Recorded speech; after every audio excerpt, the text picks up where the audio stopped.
Hello everyone, warm welcome to you. This is Politics Today live on Channels Television. I'm Sean Kimalo in Abuja. Well, we're still monitoring and following up on the activities leading up to the very much anticipated APC National Convention slated for the 26th of March. We get to it today because we dissect and break it down for you. Governor Akeredolu has written a statement. Governor El-Rufai has spoken on this program. And all of those angles that have been raised by these two governors have generated loads and loads of controversies.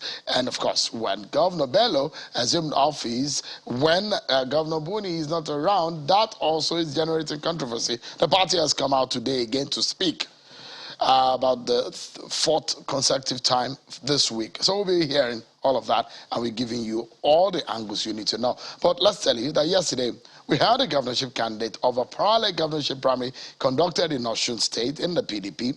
Today, the candidates supported by the party's National Working Committee, Senator Ademola Adeleke, will emerge winner at the primary conducted by the NWC. He's been speaking on his emergence and the import of the party primary. Take a listen to him. The primary has come and gone. And I appeal to my co-aspirant for us to join hands together so that we can take PDP to a victory, so that we can sing a new song, so we can sing a victory song come July 16, 2022 this year. And of course, I want the cooperation of the press. I want you guys to be fair so that you can help us to build Osun State. And for Osun people, I promise you, you will get the dividend of democracy. You heard Senator Ademola Adeleke there. Well, it's time for you to get the benefits of some of the stories that are trending politically across the nation in our political roundup.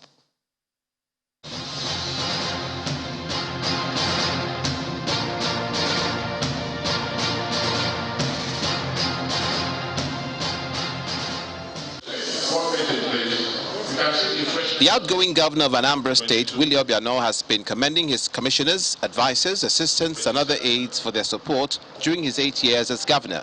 He attributes the success of his administration to their sacrifices, vision and commitment. He was speaking during the valedictory Executive Council meeting. It's an extended council meeting held at the right-wing conference hall of the International Convention Center, Awka. The governor-elect, Professor Charles Oludo, also joined the meeting to present the Anambra Vision 2070 document to the governor, who adopts it for successive administrations. We have something that we can call our own Vision 2070 for all people wanting to rule Anambra State in the future. No doubt. The Independent National Electoral Commission, INEC, has approved the decentralization of continuous voter registration to areas and wards in Adamawa State. The Adamawa State Resident Electoral Commissioner, Kasim Gaidam, stated this during a media briefing at the Commission's office in Yola, the state capital. According to Mr. Gaidam, this becomes necessary to provide quick and easy access to the registration by residents living in far-flung communities. He announced that so far about 111,000 online registration has been recorded, with about 83,000 complete registration. A total of 111 online registrants were recorded. In Ogun State, the All Progressives Congress has sworn in the 20-member State Executive Council.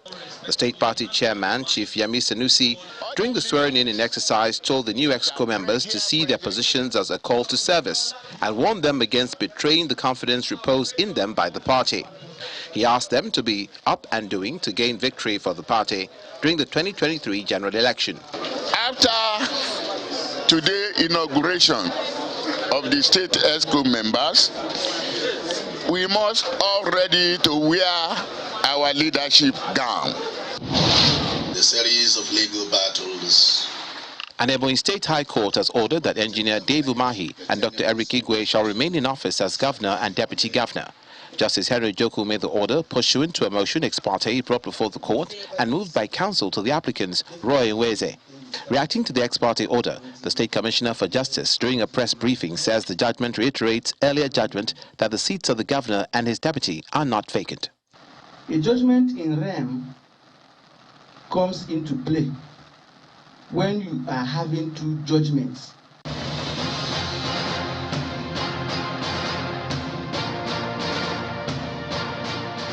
Thank you so much. There you go, your political roundup, and you've been served. Well, there is some uncertainties as far as the National Convention of the APC is concerned. Today, some facts are now emerging in relation to the legality of the conduct of the convention, which is slated for the 26th of March 2022. In a new twist, the Independent National Electoral Commission, INEC, has rejected a notice for an emergency meeting of the party's National Executive Committee, NEC.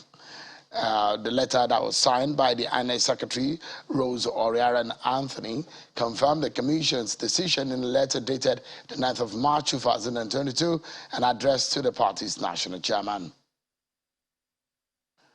Well, it's been days upon days of communication on the activities of the CEPC of the APC ahead of the National Convention since Governor Bello took over. Today, the youth leader, who we understand now might be speaking as a spokesperson of the caretaker committee, addressed the press, and he dealt with issues relating to the conduct of the convention and other issues. Take a listen to him. Convention will hold on the 26th of March. I'm not only a youth leader or an interim spokesperson, I'm also a lawyer. And we have served a notice to INEC for the 26th of February. Earlier, we served that notice on the 5th of February. And that was the required 21 days. If you are going to make any adjustment to that date, all you need is a letter making an adjustment to a date. You don't need another 21 days. And that letter was since written about 2 weeks ago when we realized that we couldn't hold it on the 26th of March, on the 26th of February.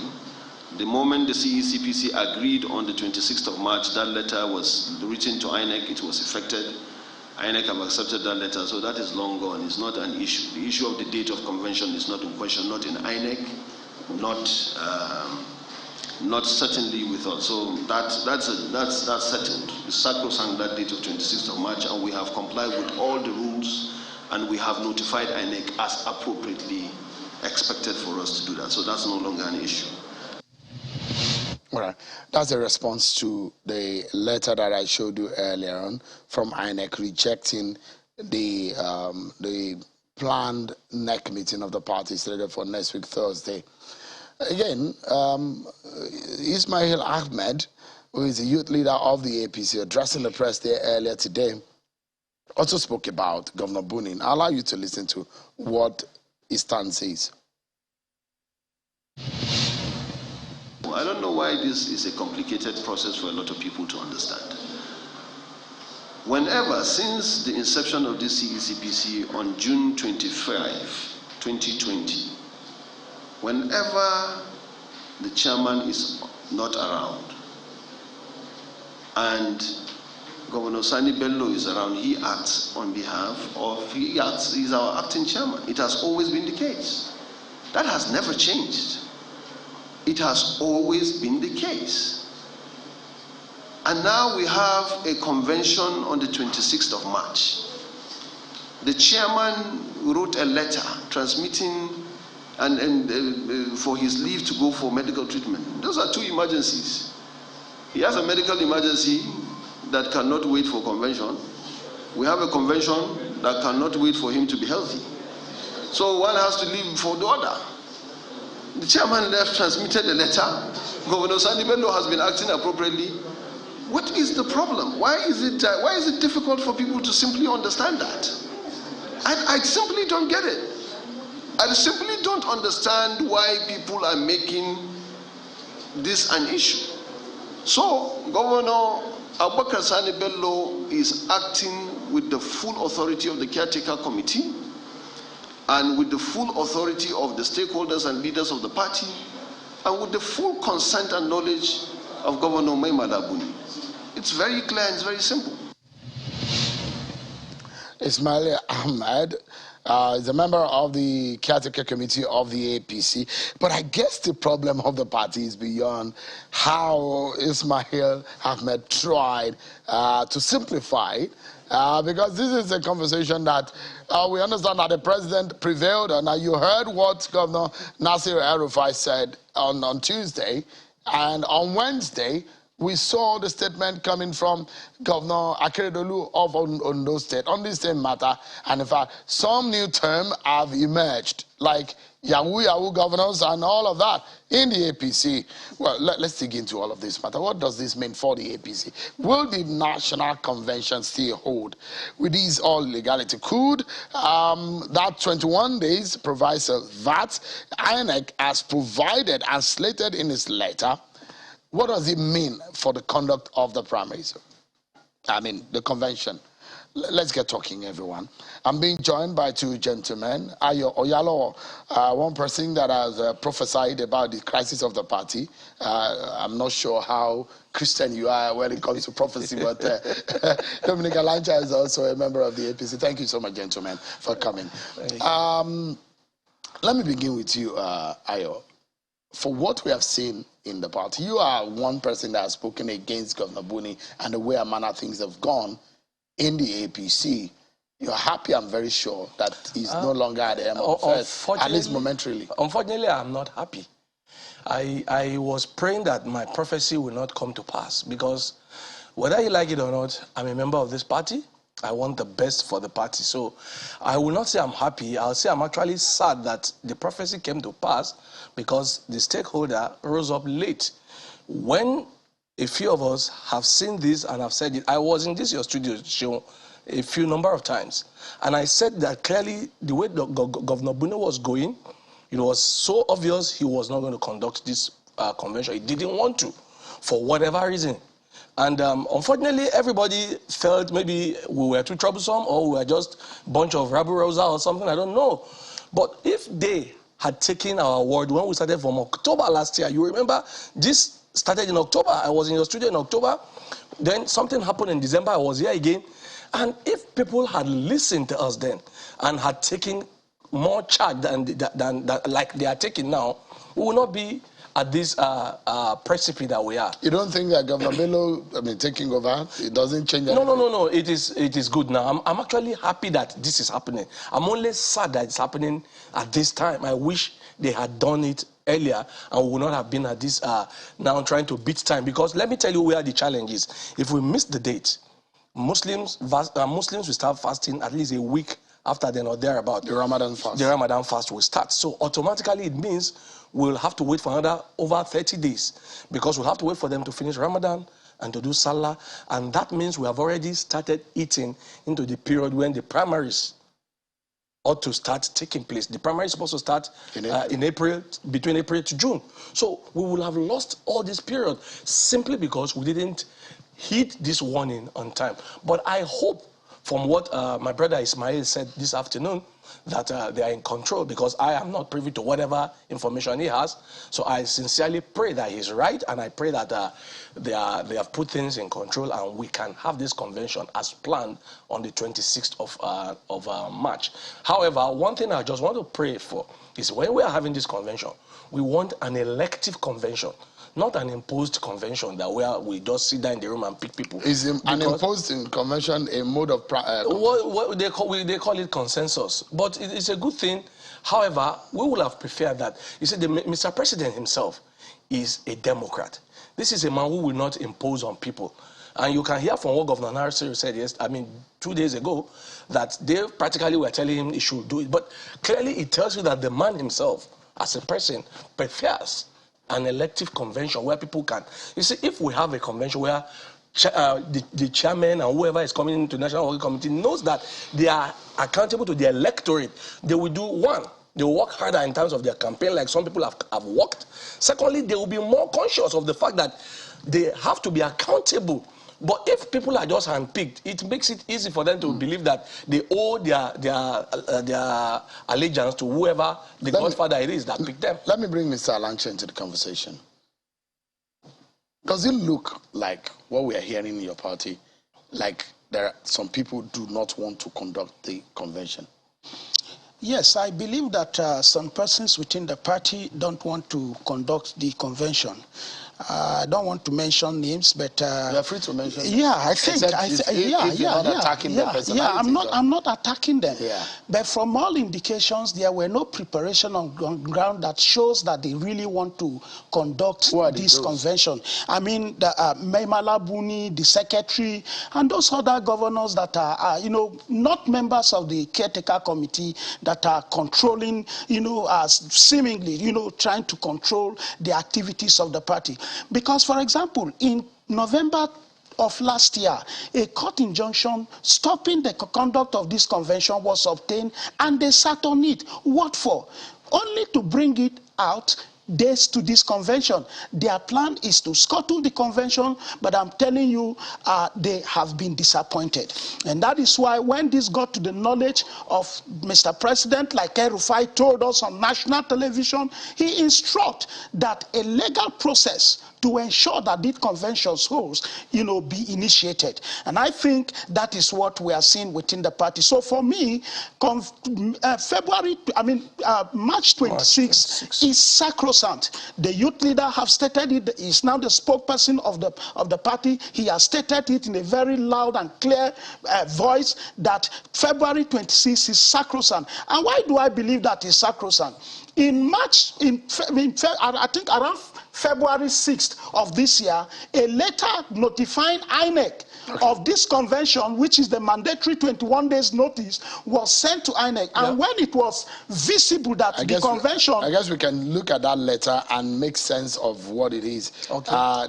We understand that there was a letter. I would have loved to end my point. No, you will go ahead. I just wanted that letter to go on so that people can see. Yeah, it was on the 9th of March. On the 9th of March, invitation to the emergency No, this is the this is the next one, which is not even necessary. I will talk about INEC rejected. Yes. I'm talking about INEC the one doesn't have to be in that was INEC. transmitted by the APC to INEC, informing INEC of the convention. And the national and the state congresses initially. I guess the producer will bring it on. Yes, so when that letter was sent to INEC informing them, and it was very visible and clear that the convention was not going to hold on 26th of February, they again sent INEC another letter notifying them that the convention will not hold on 26th, but on 26th of February, but 26th of March. After you understand? So this is the letter you're talking about? Yes, this is the letter I'm talking about. But this is about Zonal Congress, not about the convention. There was one before this particular There was one before this. There was one before this particular one. In February, around February 5th or February 6th.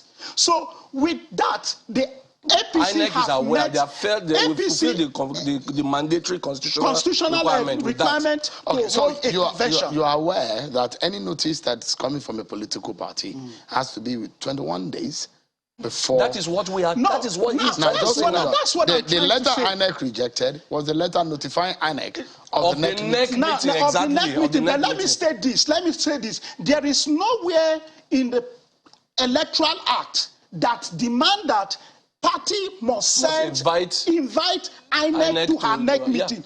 NEC meeting is an internal affairs of the party.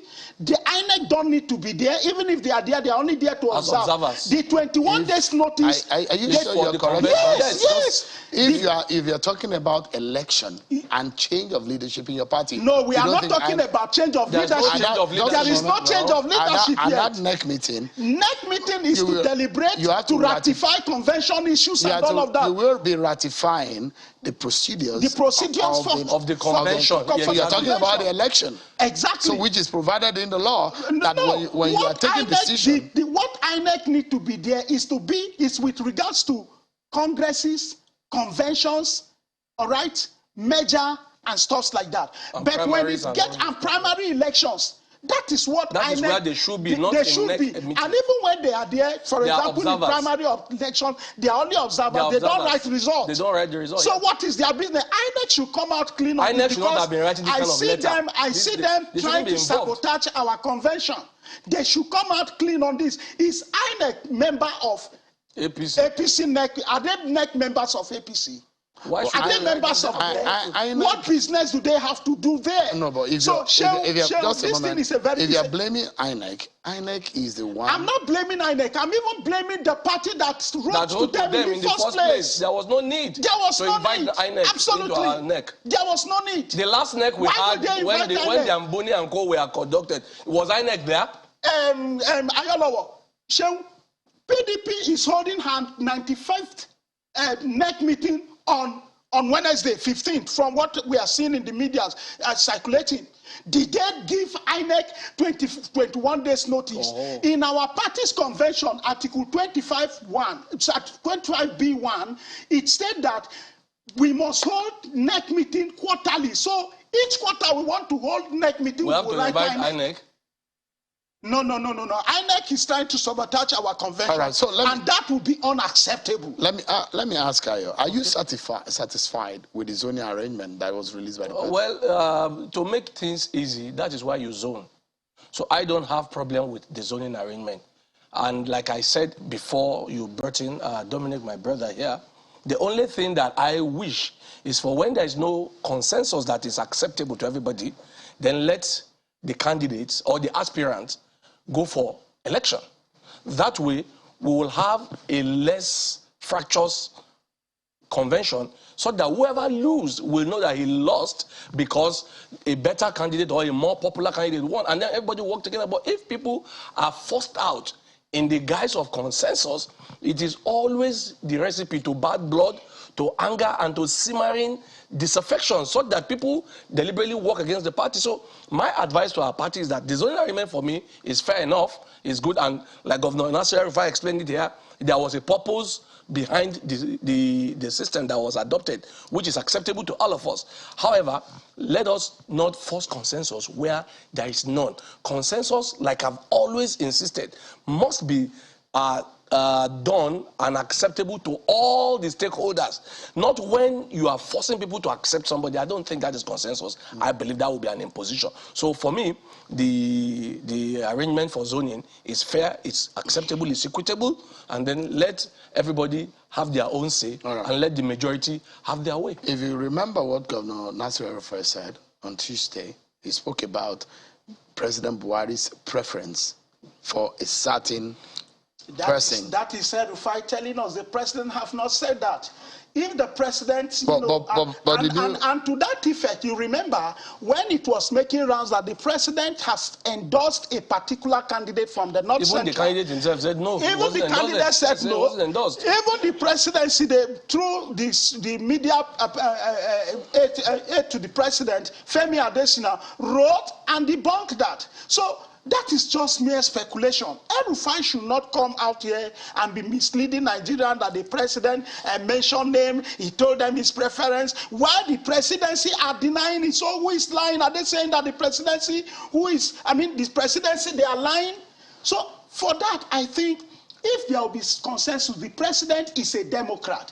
The party, our party constitutions states procedures for having a consensus candidate, and the new Electoral Act also stated a procedure for having a consensus candidate in an elective for any election or party positions. So for me, the procedures will be followed. The president is a true Democrat. He's a Democrat. He has not deviated from that. If he's going to do that, he will consult with a larger majority of the critical stakeholders of this party to arrive as a consensus. Even at that, the convention will go on and there will be a yes or a nay vote. In a situation where there is a nay vote, election will happen. So we are preparing for this convention, for an elective convention. But should a consensus candidate be thrown up, let it follow the due process that our party constitution have stated. So, you are aware also, Ayo,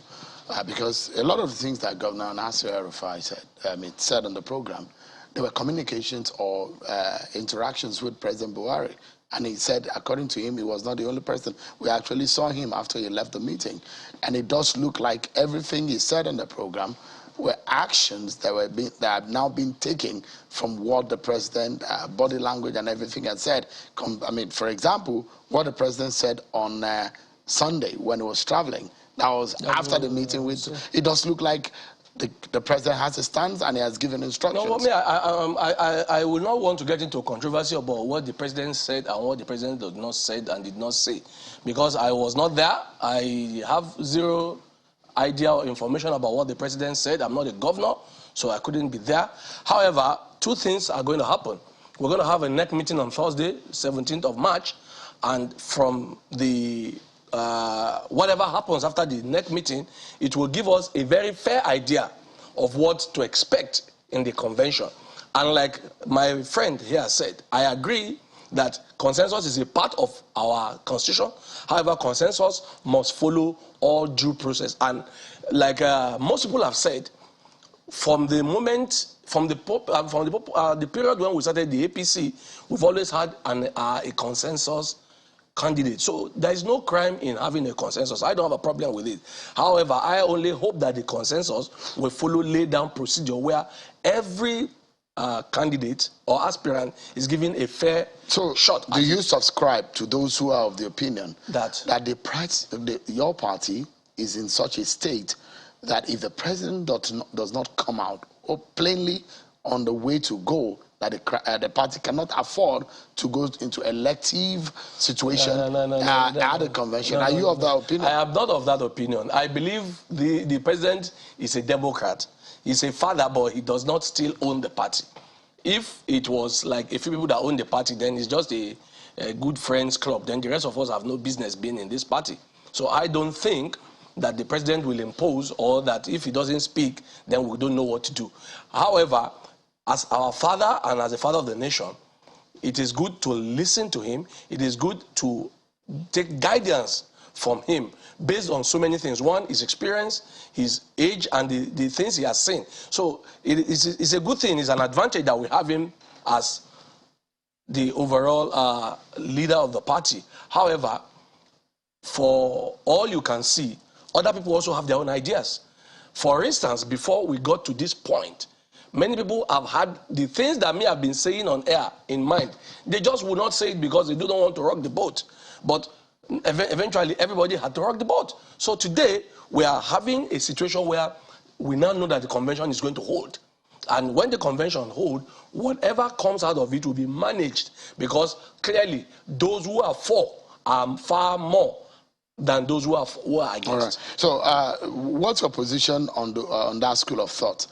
Can your party afford not to explore the political leadership of President Buhari and the fact that he needed to take a strong decision before the party goes into the convention? Yes, he needed to take a strong decision before the party go into this convention, and that decision must be democratic. And I believe that the president will take a democratic decision that everybody will be satisfied with. And that is why I said that consensus is an internal party. I mean, it's an arrangement that is factored into our constitution, and that has to do with wide consultations of stakeholders and all of that. Now, away from that, Shehu, El-Rufai has been telling us what the president told them, Other governors are there.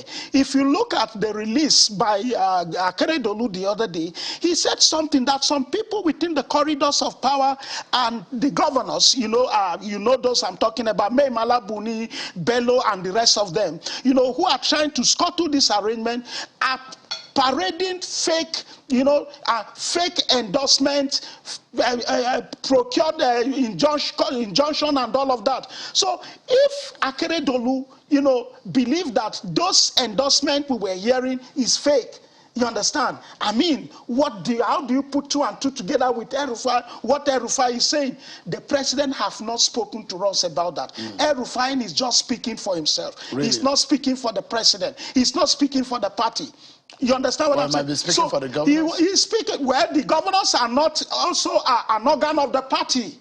They don't own this party. But it's a caucus. It's and not a powerful factor. one at that. It's, So you must put that in, yes, in I agree. mind. I agree because they are the governors of this party, but and the leaders of the party, and the leaders of the party, and that is why we are saying that all of us will have a stake in this party, for crying out loud.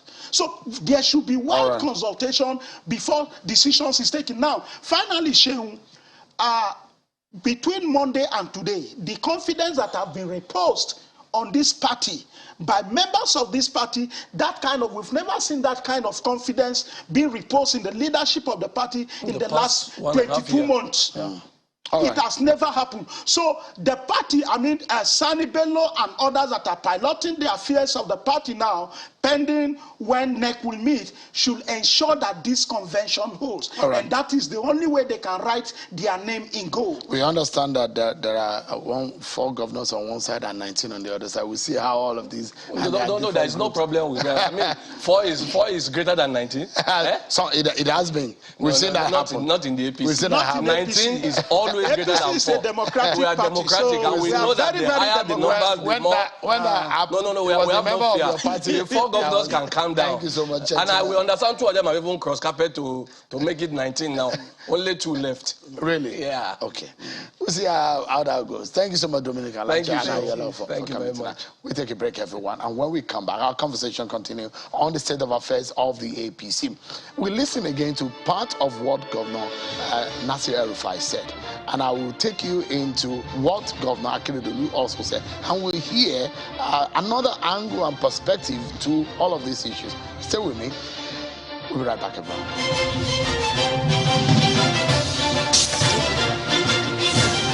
Thank you so much, everyone. Let's continue our conversation on the state of affairs of the APC.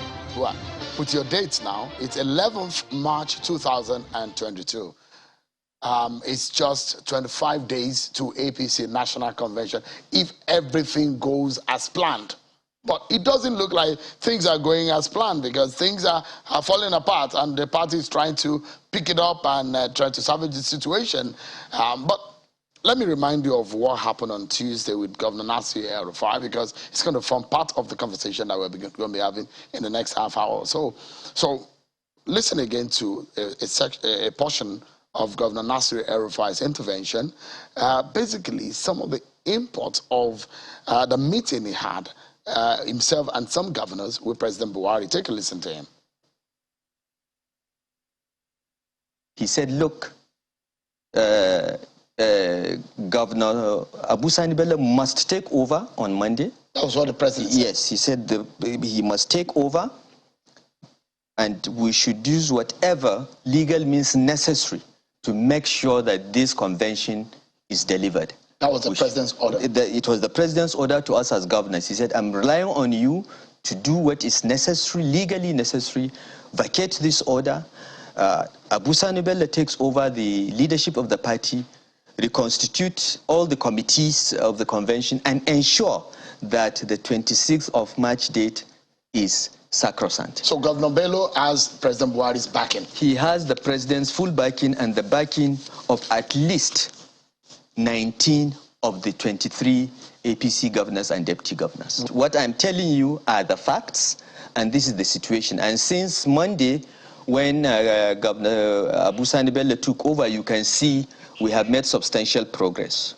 Convention subcommittees have been formed. They have been sworn in today. They have been reconstituted, because the convention subcommittees formed by the earlier leadership had 1,700 members, which is half of the capacity of Eagle Square. It's a recipe for confusion. But now we have compact convention subcommittees. They have been sworn in and they are working. And now we are more confident than ever, that the convention will take place. So you heard Governor Nasir El-Rufai, largely the import of some of the meetings that they had with President Muhammadu Buhari. Another portion or part of this whole thing that I'd like you to have an insight to is what was credited to Governor Rotimi Akeredolu of Ondo State, and what he has said in a statement. I'd like you to look at it. Today, okay, so this is a portion of it. I'm going to read it. It's a bit long, but I'll take you through it. I promise you that. Now, he says, without necessarily dwelling on details that are known to critical stakeholders, the path taken lately by Governor Mai Mala Buni, the immediate past head of the CECPC, and an indivisible few, is an unenviable trajectory undeserving of our dear party. It is a disdainful narrative. So he went further to say, nevertheless, the courage and determination as well as shrewd sincerity of purpose demonstrated by most of the APC governors remain a delight. So let me, there's another portion of that statement, which I'm good. I told you it's a bit long, it's about a few paragraphs. It says, significantly, the swift response and prompt action taken by Mr. President have in no small means salvaged our great party from internal scavengers. We indeed survived a civilian coup, largely inspired by mischief and incurable lust for power through artificial barricades. We, the governors, are for the party, except for the few Yahoo governors, in quote, apologies to Saliu, former DG of the Progressive Governors Forum, who were hand in glove with Buni to circumvent the will of majority of our party APC members. Let's go ahead. More about what Governor Akeredolu released in a statement. He said, progressive governors, in the true name, mostly all of us are determined to see our party through these patchy parts at all costs. None of the scanty number has the guts to carry out their imaginary threats as reported in sponsored stories. We dare them to leave the party. He went further to say, their short-lived antics in arm-twisting Governor Buni and probably some pocket-filling elements within the corridors of power to supplant the president's will through fake letters, endorsements, as well as black market injunction procured in bracket. We stop there. Let me bring you my next guest. Chief Femi Fani-Kayode joins us, former Minister of Aviation and the chieftain of the APC. Thank you for coming tonight. Thank you. Good evening. It's important. When I called you earlier today, you were worried that, I mean, it wasn't long that I invited you. Indeed. But I said, look, you were part of this conversation a few days ago. Indeed. And it's interesting that you need to also, we need to go through. I mean, you heard, you were of the opinion that Governor Buni did very well. And I wanted to put it to you tonight that see what the governor colleague of his said, that Governor Buni and some other governors were on the trajectory of destroying the APC. Well, first of all, let me say this. Needless to say, I have nothing but contempt. I'm sorry to use that word on this program for anybody that would use such words about their colleagues, you know, publicly. Any governor that will speak like that about their colleague governors, on national TV or in the press, I have never ever seen anything like it before. Governors and leaders, ministers and even presidents and vice presidents disagree, but very rarely do they come out and use such language against one another. And I'm so disappointed in my dear Egbon, who I have immense respect for, that's Governor Akeredolu, for using those words. These are harsh, unacceptable words, and these are words that are to be rejected by any sensible, responsible person. You cannot speak like that about fellow leaders in the same party, and I'm disappointed in him. Now, I will also... just a moment. Does that legally disallow him from expressing his views? No. He can express his views. The question is, you know, we are also entitled to express our disappointment in the way he expresses those views. If you have a problem with Buni, fine. But you don't start talking about Yahoo governors and people that are pickpockets and people that are stealing money and things. He is a governor that we all respect.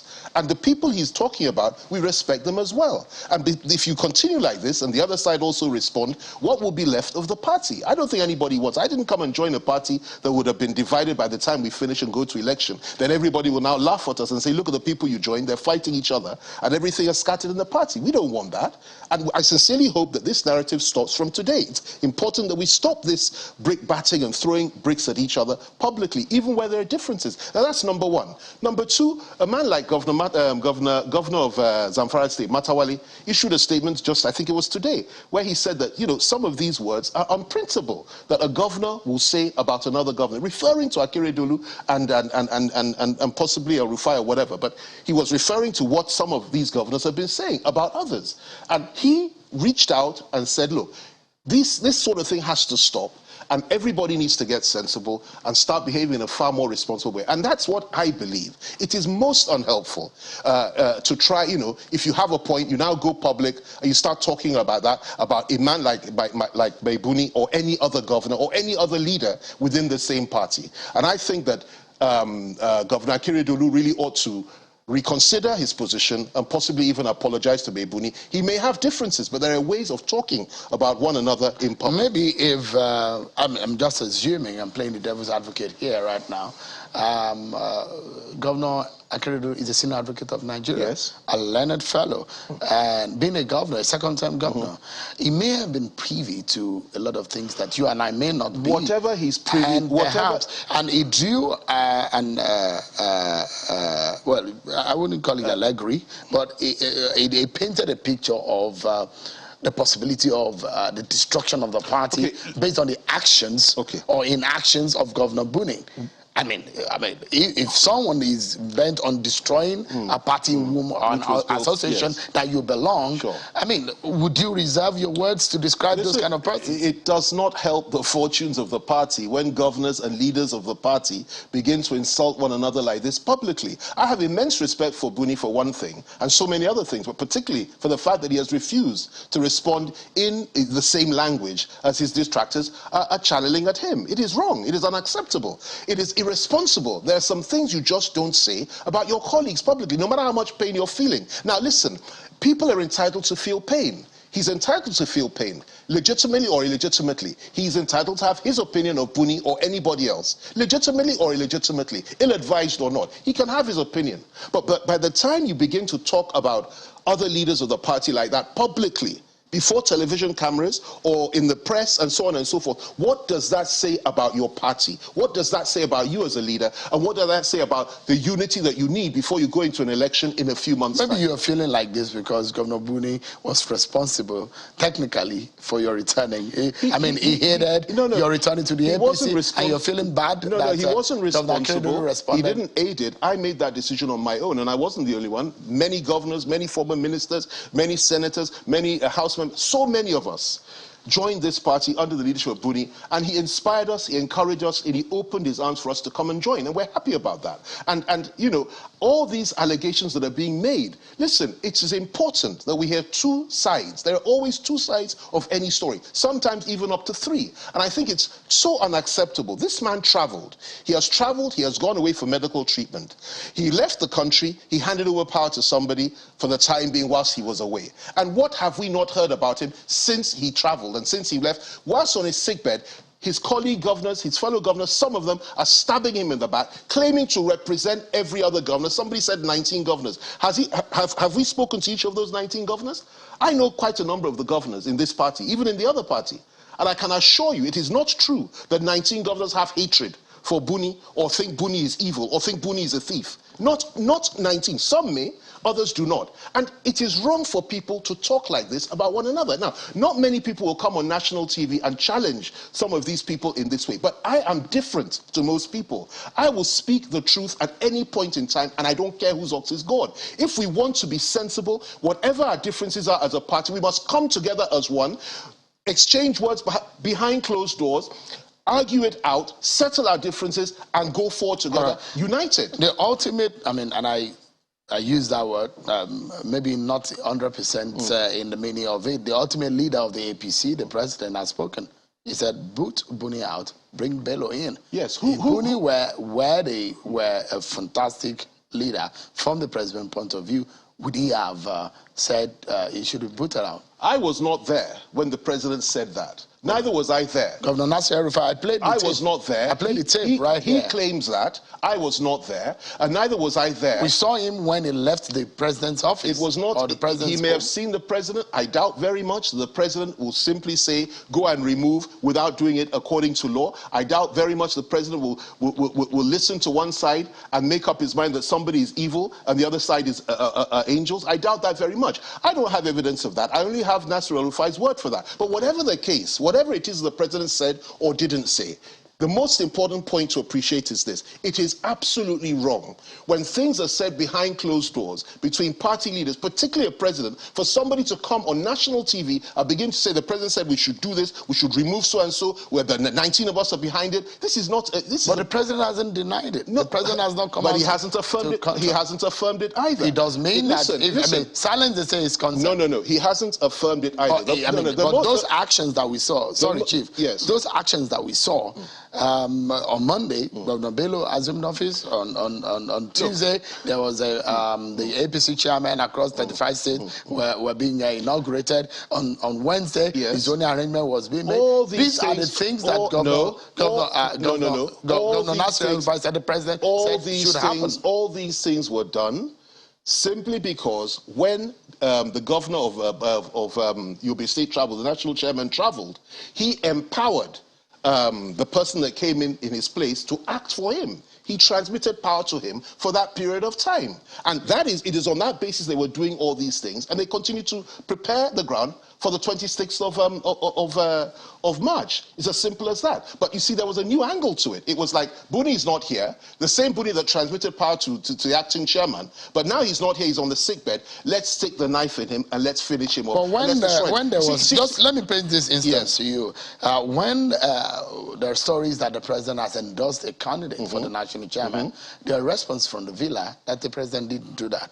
But since Monday, that these actions have been taken, there's been no response from the villa to say the president has said otherwise, or the president didn't tell Governor El-Rufai or his colleagues about his actions. I have been in this game since the year 1990.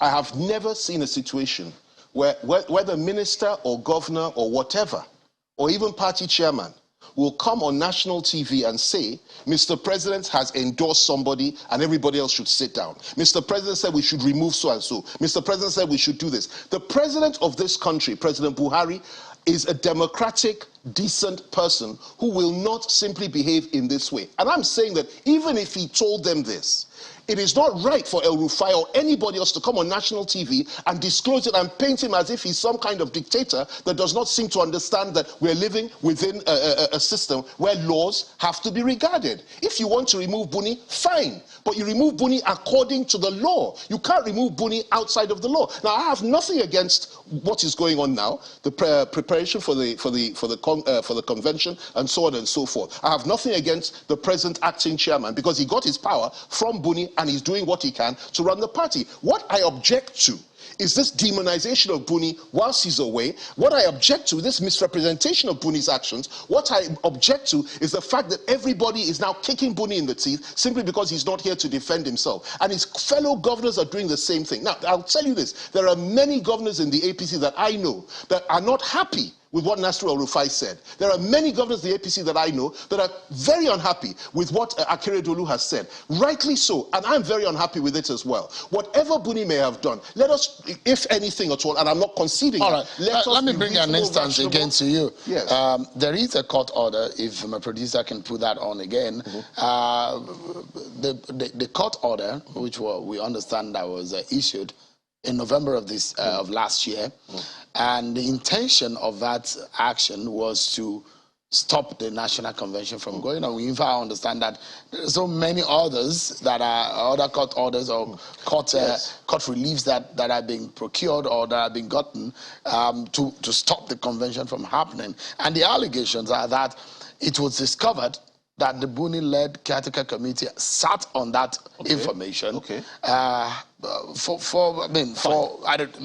don't know the way Governor El-Rufai described it, that this was intended for selfish reasons. Fine. I've heard the allegation. I have not seen the proof. It is easy to make allegations. But the proof is that the court order is there. There may be a court order. There are over 200 court orders against Buni himself as the chairman of the party. There are so many orders, there are so many things, so much litigation against him. I don't have evidence, I don't see any evidence to suggest that he was the one, like El-Rufai was suggesting, that went to court, procured it against the convention and did everything himself and then hid it and so on and so forth. These are very, very weighty allegations. And I would urge you all, members of the public, to wait to hear the other side of the story rather than to buy this hook, line and sinker. I know Buni, he's not the kind of person that would do that. But whatever the case, whatever whatever the situation might be, everything must be done according to the law. And you see, I am coming from this whole, to this whole thing from a point of view of trying to ensure that the fortunes of this party are pretty good come next year during the presidential election. And I'll tell you what may end up happening if we're not careful. If you have a National Executive Committee meeting, which they're going to have, which INEC has said categorically they're not part of because they don't know the person that called the meeting, they don't recognize... What do you think of that letter? It's a very serious... Of the response of INEC? It's a very serious issue.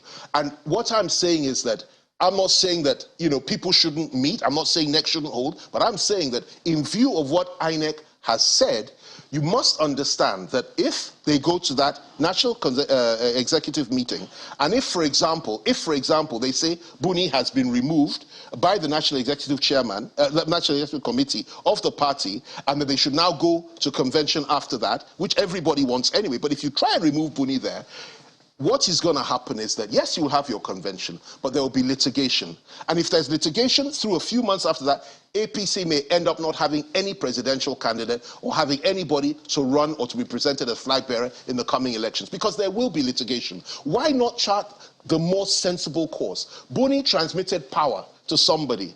When Buni comes back, between Monday and Thursday, if he comes up before that committee meeting, why not let him come back and continue the work and simply go on and do the convention, or even attend the committee, National Executive Committee meeting himself as leader of the party? Because we're entering very dangerous waters, legally speaking. Now, everybody will come here and read the party constitution, read various sections of the Electoral Act and so on and so forth. But the truth of the matter is that the only relevant person you need to hear his opinion is the judge in the court. And people will go to court. And I don't want a situation whereby after the convention holds, and I pray it will hold, after it holds and there's question marks as to the legitimacy and authority of the people that presided over the convention. It raises question marks about those that were elected in the convention. It will raise question marks about those that are elected in later conventions and primaries. It will raise a question mark about the presidential candidate of the party, which will then mean millions of people, millions, will be totally and completely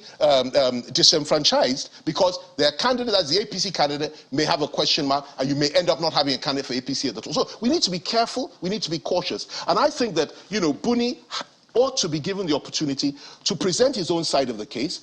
If he comes back, and I sincerely hope he will come back soon, they can sit down with the acting chairman, iron these things out, possibly continue the work that he started, ensure the convention holds, and we make sure that we have a convention that nobody can question the legitimacy of what. And that is why the Senate caucus of the APC took the position they took, and I commend them for that. That we must be cool-headed and level-headed, not get on TV and insulting one another and so on and so forth. Chief Femi Fani-Kayode, thank you so much for coming on. And interesting, when we were discussing on what to do on the program, and we were discussing this issue, I said we need to bring you back to speak, because you spoke strongly about this was your position the last time, and we hopefully when Mr. Buni comes back into the country, he might be able to defend himself, like you said. Thank you, Chief Femi Fani-Kayode, former Minister of Aviation and Chieftain of the APC. Thank you for coming. Thank you very much indeed.